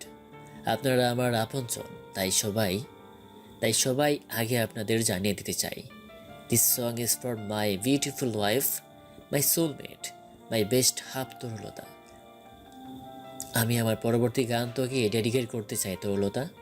লাখো জনতার মাঝ থেকে আওয়াজ এলো, তারা তরুলতারকে দেখতে চায়। ওদিকে স্টেজের এক পাশে লজ্জা লাল নীল হয়ে দাঁড়িয়ে আছে তরু। ইস, তার সদ্য বিবাহিত স্বামী এত পাগল কেন? ভালোবাসা একেবারে ঠেলে দিচ্ছে সে। হাত বাড়িয়ে ইশারায় তরুকে ডাকলো তুর্য। যদিও আসতে চাইছে না, নিজেকে এসে স্লিং ব্যাগে ঝুলিয়ে রাখা হাত দিয়ে অনেক কষ্টে চেপে ধরলো তরুর হাতখানা। নড়াচড়া করার কারণে ব্যথায় কুঁচকে গেল তুর্যের মুখশ্রী। ওইদিকে তুর্যর চেহারায় ফুটে ওঠা ব্যথাতুর চাহনিতে আর মোচড়ামুচড়ি করল না তরু, বরং অন্য হাতখানা দিয়ে ধরে এগিয়ে গেল স্টেজের মাঝখানে। তরুকে স্টেজের মাঝে রেখে হাঁটু গেড়ে বসলো তুর্য। ফের গাইল। তরুর হাতখানা টেনে ওর কর্পূরে উষ্ণ একটা চুমু খেলো তুর্য। মাইক্রোফোনটা নিয়ে বলল, পৃথিবী সাক্ষী রইল, আমি তোকে ভালোবাসি তরুলতা, ভালোবাসি তোকে, অনেক অনেক ভালোবাসি তোকে। তুই বাসবি তো বল? আমায় ছেড়ে যাবি না তো? আমি কিন্তু মরে যাব, সত্যি মরে যাব। মাথাটা একটু কাত করে তুর্যের বুকেই মুখ লুকিয়ে নেয় তরু। ইস, এত লজ্জাও রাখবে কোথায়? উৎসুক জনতা হইচইয়ে মুখরিত হলো আর্মি স্টেডিয়াম। তরুকে বুকের সঙ্গে জড়িয়ে রেখে ফের গেয়ে উঠল তুর্য। সেই মেয়েটি আমাকে ভালোবাসে কি না আমি জানি না। কনসার্ট শেষ করে বাসায় ফিরতে ফিরতে রাত হলো তুর্যর। 1 মিনিটের জন্য তরুকে কাছছাড়া করে না সে। গানের পুরোটা সময় নিজের সঙ্গে চেপে রেখেছে তরুকে। নারী ভক্তগুলোর কেউ কেউ বিষয়টি ভালোভাবে না নিলেও ওর ভালোবাসার প্রশংসা পঞ্চমুখ গোটা মিডিয়া জগৎ। আজ পর্যন্ত এত সুন্দরভাবে ভালোবাসাকে জাহির করাটা নাকি কেউ দেখেনি। সব নিউজ চ্যানেল, সোশ্যাল মিডিয়া জুড়ে ভাইরাল হয়েছে তুর্য। একটার পর একটা কনসার্ট, এর জন্য অফার আসতে থাকে। কয়েক ঘন্টার মধ্যে সিনেমার অফারও এসেছে বেশ কয়েকটি। এমনকি তরুকে প্রডিউসাররা হিরো হিসেবে চায়। এক পর্যায়ে বিরক্ত হয়ে ফোনটাই সুইচ অফ করে দেয় তুর্য। ওর তরু শুধু ওর।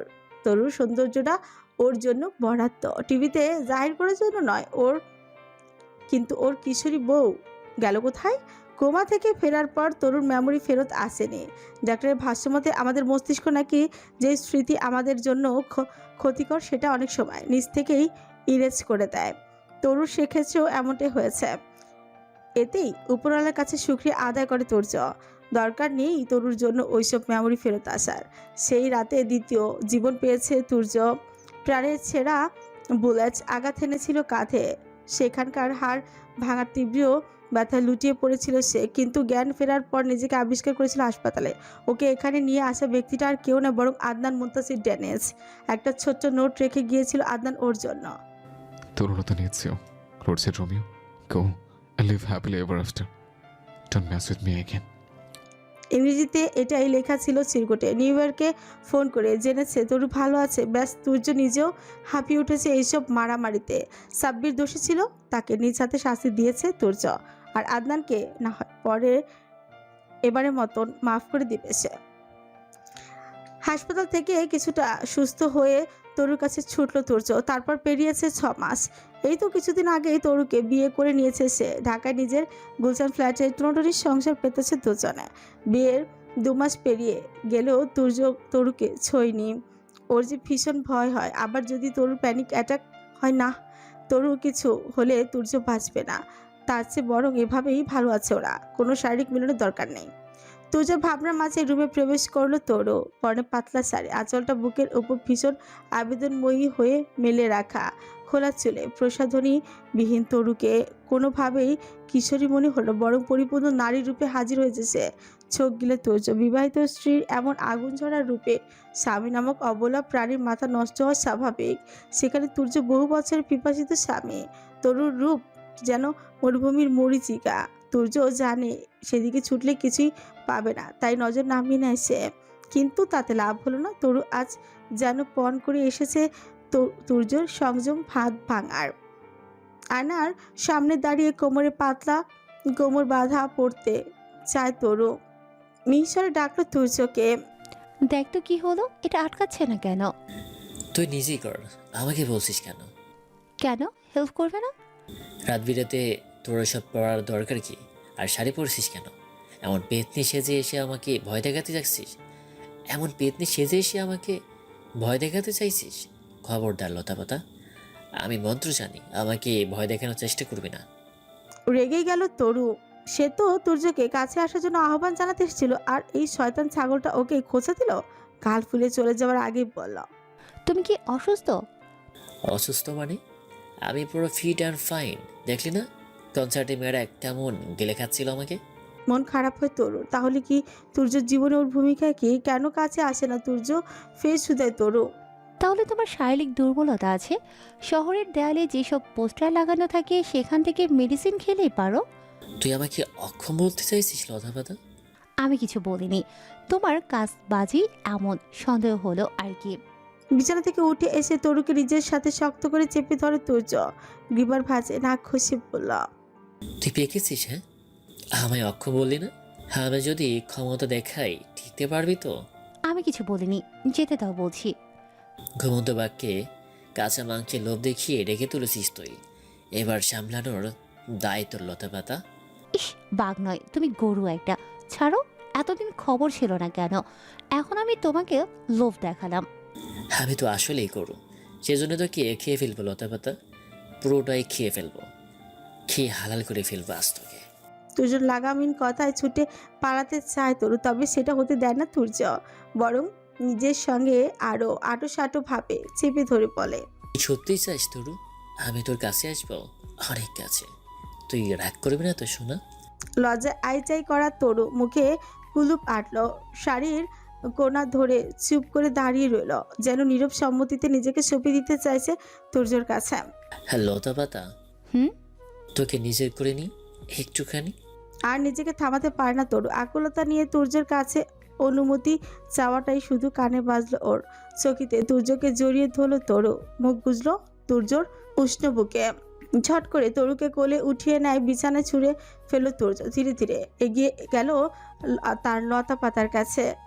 অজর মেশানোর আগে তুর্য বলল, আর লতাপাতা রে, তোকে আমি এক বিন্দুও ছাড়বো না, সবটা খাবো, বাধা দিবি না। গরু একটা। অপরূপা হাসপাতাল থেকে ফিরল ভোরবেলা। নাইট ডিউটি ছিল ওর। সেই বর্তমানে শ্রীমঙ্গলে জেনারেল হাসপাতালে কর্মরত। ঢাকা ছেড়েছে প্রায় মাস 3 আগে। অর্ণর সঙ্গে ছিন্ন করেছে সমস্ত সম্পর্ক। ফুপুর নারাজি মেনে নিয়ে নিজের চেনা পরিচিতি গণ্ডি পেরিয়ে অপরূপা এসেছে শ্রীমঙ্গল। অরণ্য ওর জন্য কোনো খোঁজ রাখে না। কথাটা ভাবলে অপরূপার চোখ ভিজে উঠছে। একটা ভুল মানুষকে ভালোবেসে প্রতিনিয়ত তরপাচ্ছে অপরূপা। একটা ছোট্ট বাসা নিয়ে একাই থাকছে অপরূপা। লক খুলে ভেতরে এসে ব্যাগটা রেখে বেডরুমের দিকে এগোলো সে। গোটা ঘটা অন্ধকারাচ্ছন্ন হয়ে আছে, কেননা আকাশটা বেশ মেঘলা আজ। বর্ষা প্রায় শেষের দিকে। হুটহাট তুমুল বর্ষণে সিক্ত হচ্ছে ধরনে। আজও তার ব্যতিক্রম নয়। রাতভর বৃষ্টি হয়েছে। হাসপাতালে তেমন পেশেন্ট ছিল না বিধে ঘুমিয়ে কাটিয়েছে। তবুও ছুটলো ওয়াশরুমের উদ্দেশ্যে, কারণ শীত বসন্ত নেই। হাসপাতাল থেকে ফিরে হট শাওয়ার নেওয়া অপরূপার বহু পুরনো অভ্যেস। জামা কাপড় ছেড়ে গায়ে জড়ালো শুধুমাত্র একটা টাওয়াল। চুড়ো করে চুল বেঁধে শাওয়ার রুমে যাবার আগে কাঁধের কাছে গরম নিঃশ্বাস অনুভব করতেই শিশিরানি ছড়িয়ে পড়ে সমগ্র গায়ে। লাইট জ্বালানোর জন্য ছুট লাগা অপরূপা, তবে বিধি বাম। তার আগে আষ্টে পৃষ্ঠে ওকে জড়িয়ে নেয় আগন্তুক।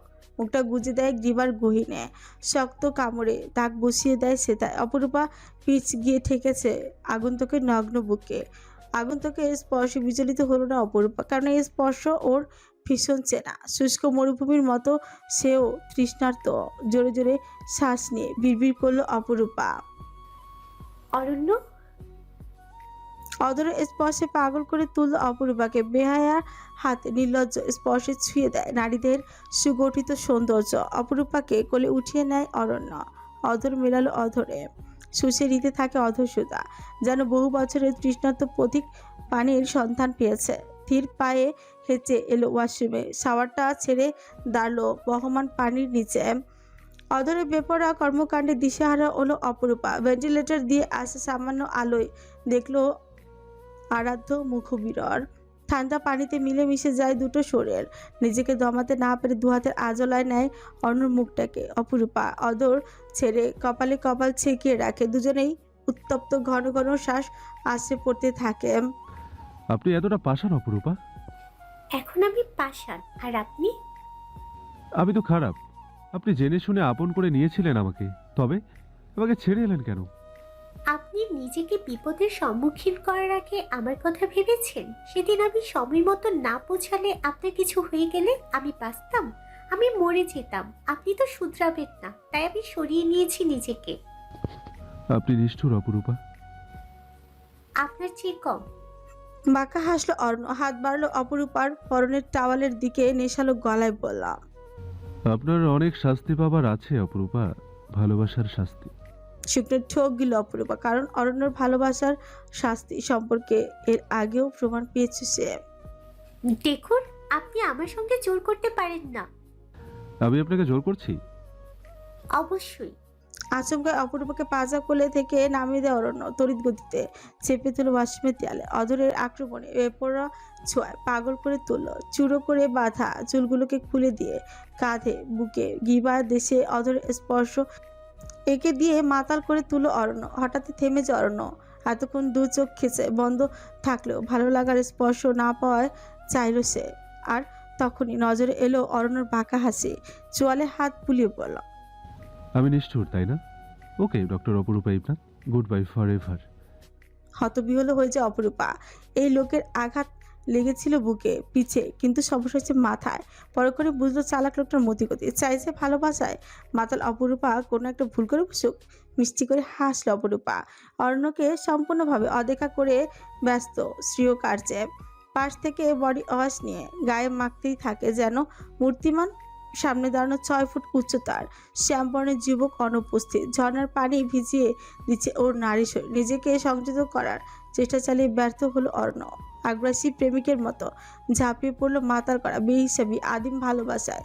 সিক্ত হলো দুটো নগ্ন শরীর। আমাকে উস্কাতে খুব ভালো লাগে আপনার? অল্প আলোতে অপরূপার চোখ পড়লো বুকের ওপর। বুলেটের ক্ষততে ফুপিয়ে উঠল সে। শক্ত করে জড়িয়ে ধরে বললাম, সেদিন আমি সময় মতো না পৌঁছালে আপনার কি হতো? বিপদকে আলিঙ্গন করার আগে আমার কথা ভাবলেন না কেন? আমি বাঁচতাম আপনাকে ছাড়া। এতদিন বেশ ছিলেন। আপনি ওসব বাজে কাজ না ছাড়লে আমি কোনোদিন ফিরবো না অরণ্য। যথা আজ্ঞা আমার পিশাচিনী বউ।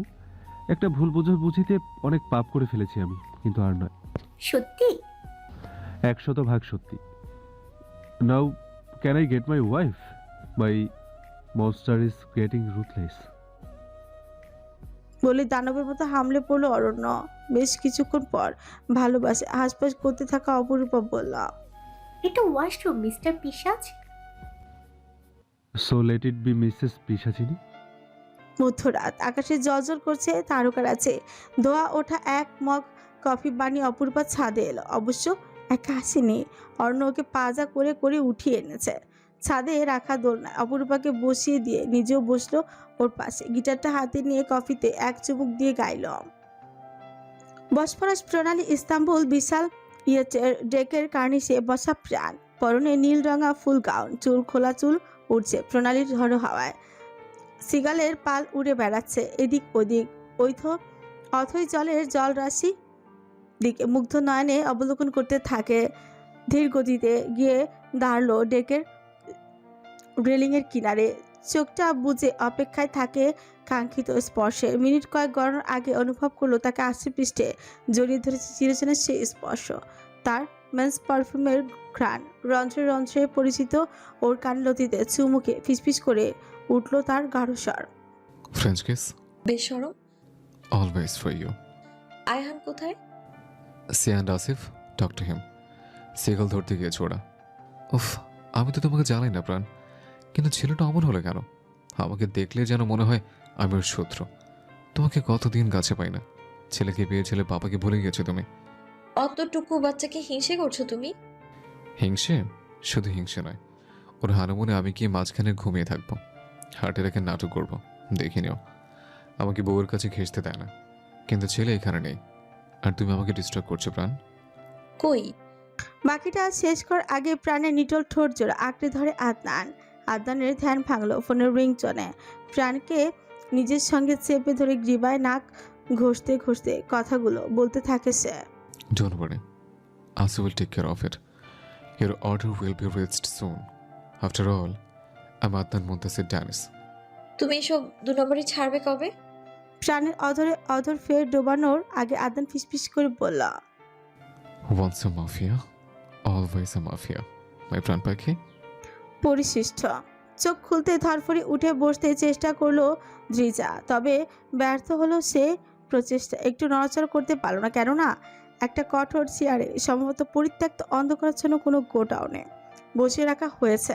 মাথার উপর স্বল্প পাওয়ারের হলদেটে বাল্ব জ্বলছে। কিডন্যাপিংয়ের প্রথম শর্ত হিসেবে অবশ্যই 2 হাত চেয়ারের সঙ্গে বাঁধা। ওর পরে লাল লেহেঙ্গা, উস্কো খুস্কো চুল, কাজল লেপটে আছে চারিদিকে। মুখ বেঁধে রাখার জন্য লিপস্টিকেরও বেহাল দশা। হায়, রিজার অত টাকার স্বাদ সব শেষ, কিন্তু কেন? ওর মতো মিসকিনকে আবার কে কিডন্যাপ করলো? ভ্রুকুচকে আশেপাশে তাকাতেই দেখলো কালো স্নেকাস দেখা যাচ্ছে, অর্থাৎ অন্ধকারে কেউ একজন বসে আছে ওর ঠিক মুখোমুখি। কুই কুই করে শব্দ কিছু বলতে চাইল দ্রিজা। 2 চোখে দিয়ে যেন অগ্নি বর্ষিত হচ্ছে ওর, ছাড়া পাবার জন্য ছটফট করতে থাকে। দ্রিজার ছটফটানি দেখে বুঝি মায়া হলো অন্ধকার মানবের। উঠে এসে খুলে দেয় দ্রিজার মুখে আটকে রাখা কাপড়। ফের গিয়ে বসলো অন্ধকারে। হাঁটা চলায় বুঝলো দ্রিজা ওকে এখানে আটকে রেখে ওর ছটফটানি দেখে মজা নেয়া মানুষটা একটা ছেলে। যাই হোক, ওসব দেখার সময় দ্রিজার নেই। কটমট করে বললাম, তুই কে রে? জানিস আমি কে? তোর কলিজা বের করে ফুটবল খেলবো আমি। আমাকে ছেড়ে দে বুঝলি, নয়তো হাত খুলে দে। তারপর দেখবি জীবনেও হাঁটতে পারবি না। হাত ভেঙে পায়ে ধরিয়ে দিব, না মানে পা ভেঙে হাতে ধরিয়ে দিব। আমার আসল রূপ যদি দেখাই না, সহ্য করতে পারবি না, এই বলে দিলাম। আমি অভিশপ্ত পেতনি, তোর ঘাড় মুটকে দিব। অনর্গল কথার তুবড়ি ছোটালেও বলে ওপাশ থেকে কোনো সারা শব্দ পেল না দ্রিজা। এবারে নরম গলায় বলল, শুনছেন আঙ্কেল, আপনি অনেক ভালো, আমাকে যেতে দিন। দেখুন আমার সাজগোজ অলরেডি নষ্ট হয়ে গিয়েছে। এতক্ষণে বিয়ের অনুষ্ঠানও শেষ। কতদিন পর একটু সেজেছিলাম, আপনি সব ম্যাচাগার করে দিলেন। এবার যেতে দিন না, ঘরে আমার ছোট ছোট বাচ্চা রেখে এসেছি। তবুও নির্বিকার ওপাশে রইল অন্ধকার মানব। কিন্তু এবারে মেজাজের কি হালো দ্রিজা তেজি গলায় বলল, ওই ইঁদুর কোথাকার, আমাকে এখানে আটকে অন্ধকারে বসে আছিস কেন? সাহস নেই? যেতে দে বলছি আমাকে। আমার স্বামী যদি জানতে পারে না, তোকে মেরে বারবিকিউ বানাবে, মগজ দিয়ে বানাবে জুস, ফুস দিয়ে বানাবে সুস। যেতে দে বলছি আমাকে। এবারে অন্ধকার মানবের ফোনের রিংটোন বাজলো পিপ শব্দে। ফোন রিসিভ করে হতে ওপাশ থেকে হালকাভাবে হলো দ্রিজা শুনলো কে একজন বলছে, তুমি ভুল মানুষকে উঠিয়ে এনেছো ভাই। এরপর অবশ্য কিছু শোনেনি দ্রিজা, কারণ অন্ধকার মানব উঠে চলে গিয়েছে। নিজের অবস্থার কথা চিন্তা করে হতবাক হয়েছে দ্রিজা। কেউ ভুল করে ওকে কিডন্যাপ করেছে। কার পাল্লায় পড়লো সে? নারী পাচারকারী নাকি সিরিয়াল কিলার? ওকে মেরে ফেলবে নাকি এরা? দ্রিজার ভাবনার মাঝে স্নেকাস পরিহিত অন্ধকার মানব এলো আবার। পায়ের আওয়াজে চের পেল দ্রিজা এবং চেয়ার চেনে ওর সামনে এসে বসলো। হলদে বাল্বের আলোয় জলজল করতে থাকা তার সুদর্শন মুখও বিরল। লম্বায় এই লোক 6 ফুটের বেশি হবে, আর প্রশস্ত বক্ষপট ফুলে থাকা মাসল থেকে সহজেই বোঝা যাচ্ছে নিয়মিত জিমে গিয়ে ফালাফালি করে। আর এত বাচ্চা, এটা নিশ্চয়ই বিদেশি সাইকো কিলার। ঘাট ছেড়ে নেমে আসা চুলগুলো, চওড়া কপাল কুঁচকে আছে তার। সবচেয়ে বেশি চোখে পড়ছে কপালের কোণে একটা গভীর কাটা দাগ। একটুও ঘাবড়ে ফের তার স্বরে চেঁচালো দ্রিজা। তুই কে? চেয়ার টেনে দ্রিজার সামনে বসলো যুবক। কপালের কাটা দাগ চুলকে কপালটা খানিক খুঁচকে বলল, আয়হান মুস্তাফির ডেনিস।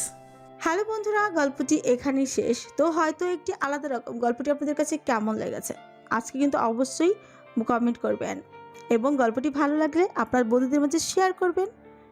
পশিডারি চ্যানেলটি যারা এখনও সাবস্ক্রাইব করেননি তারা অবশ্যই সাবস্ক্রাইব করে পশিডারির সঙ্গেই থাকবেন। এরকম আরও রোমান্টিক এবং মিষ্টি উপন্যাস পেতে আমাদের চ্যানেলটির সাথেই থাকবেন। সবাই ভালো থাকবেন, সুস্থ থাকবেন, পরিবারের যত্ন নেবেন, নিজের যত্ন নেবেন। আল্লাহ হাফেজ।